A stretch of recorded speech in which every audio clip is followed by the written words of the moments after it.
بادشاہ کے رفوگر کی کہانی خانہ زاہیہ۔ کہتے ہیں کہ ایک بادشاہ نے ایک رفوگر رکھا ہوا تھا۔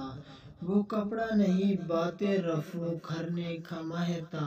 وہ بادشاہ سلامت کی ہر بات کی کچھ ایسی وضاحت کر دیتا کہ سننے والے سر دھننے لگتے کہ واقعی بادشاہ سلامت نے صحیح فرمایا۔ ایک دن بادشاہ سلامت دربار لگا کر اپنی جوانی کے شکار کی کہانیاں سنا کر رعایا کو مرعوب کر رہے تھے۔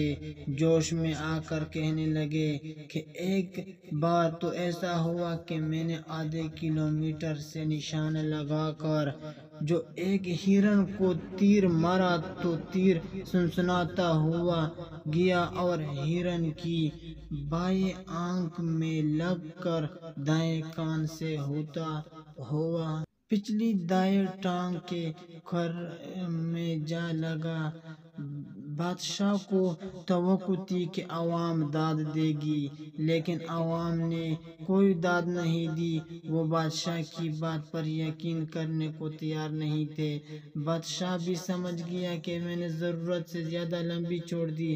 اپنے رفوگر کی طرف دیکھا۔ رفوگر اٹھا اور کہنے لگا، حضرات، میں چشمدید گواہ ہوں اس واقعے کا۔ دراصل بادشاہ سلامت ایک پہاڑی کے اوپر کھڑے تھے اور ہرن بہت نیچے تھا۔ ہوا بھی موافق چل رہی تھی، ورنہ تیر آدھا کلومیٹر کہاں جاتا ہے۔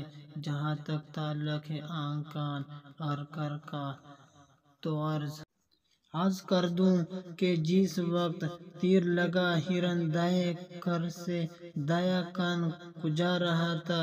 عوام نے زور زور سے تالیاں بجا کر داد دی۔